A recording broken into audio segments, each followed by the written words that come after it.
Donc, vous avez votre objet sélectionné, vous allez par exemple mettre sur l'étui d'emballage, voilà, et donc l'étui d'emballage est sélectionné plus particulièrement.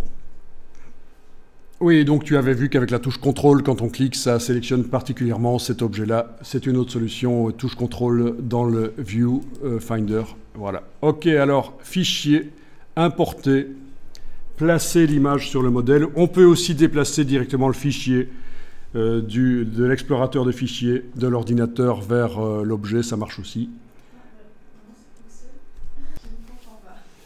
Donc maintenant ça fonctionne. Zarbi, Zarbi.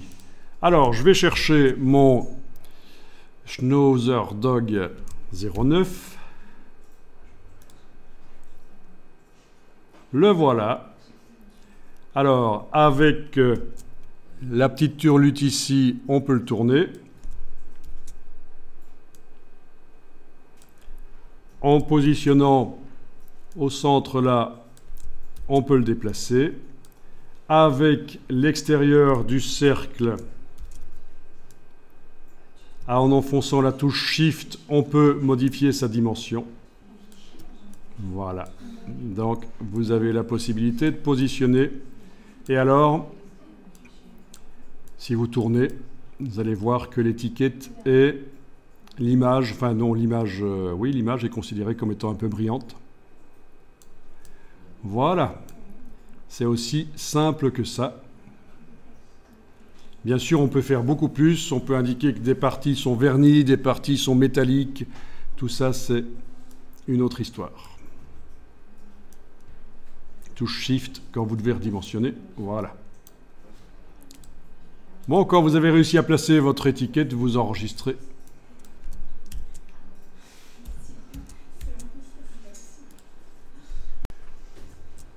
Voilà, voilà. Après, on peut faire plein de variantes. Ici, c'est comme dans les logiciels Adobe. Je clique à côté, je clique dessus avec la touche Alt, je le déplace. Voilà. Avec Alt, oui, avec roulette, pas avec Alt justement. Avec roulette, je zoome. Et donc voilà. Double clic pour revenir sur la texture, tourner, repositionner. Voilà, et donc on a deux variantes ici de l'emballage.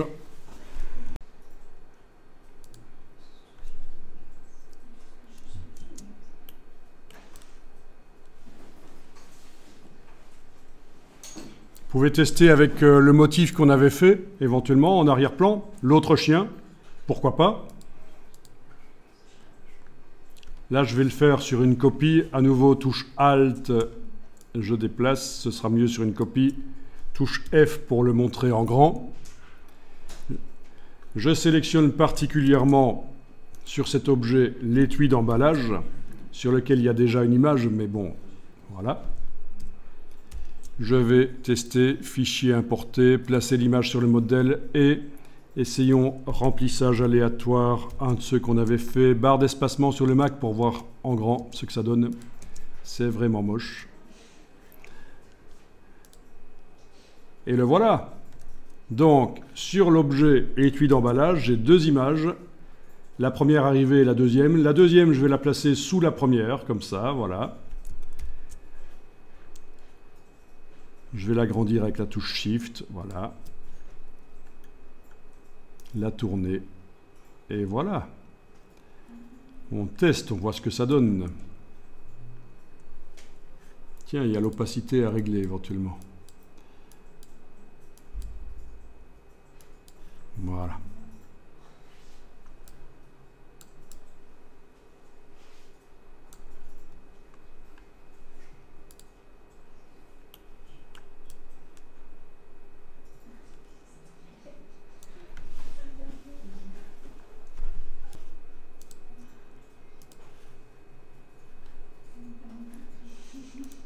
Donc, pour rentrer dans les textures, une fois que on est sorti de la sélection de l'objet,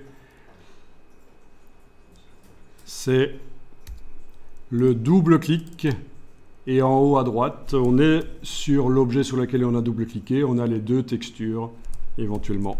Voilà.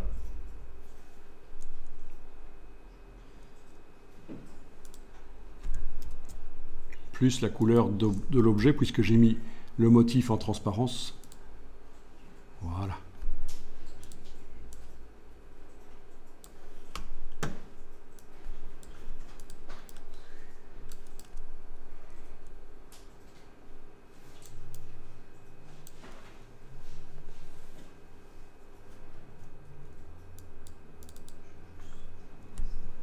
Pour supprimer, touche suppression.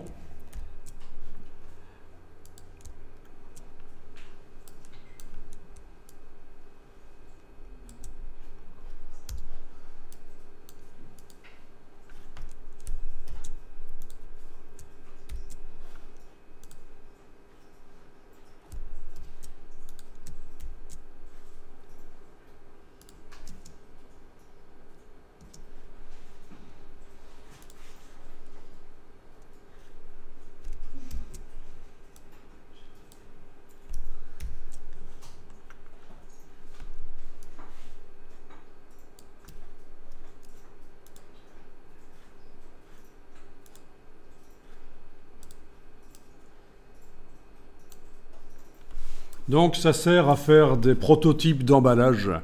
Plutôt que de les faire en vrai, en les imprimant sur des imprimantes haut de gamme et avec une découpeuse, ce qui coûte cher et qui prend du temps, on peut dans un premier temps, avant de faire les vrais prototypes qu'on peut tenir en main, les faire en 3D, faire plein de tests.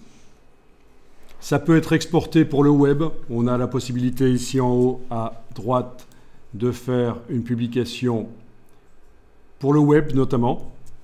Donc n'importe qui, même qui n'a pas Adobe Dimension, pourra visualiser, tourner et voir comment ça brille, etc. par un navigateur web. On a la possibilité de faire une exportation pour Adobe Aero. Et donc là, on peut placer l'objet sur une table, sur un présentoir, n'importe où, et en réalité augmentée, voir ce que ça donne. Enfin, je veux dire, on peut le placer virtuellement sur une table. Adobe Aero, c'est la réalité augmentée.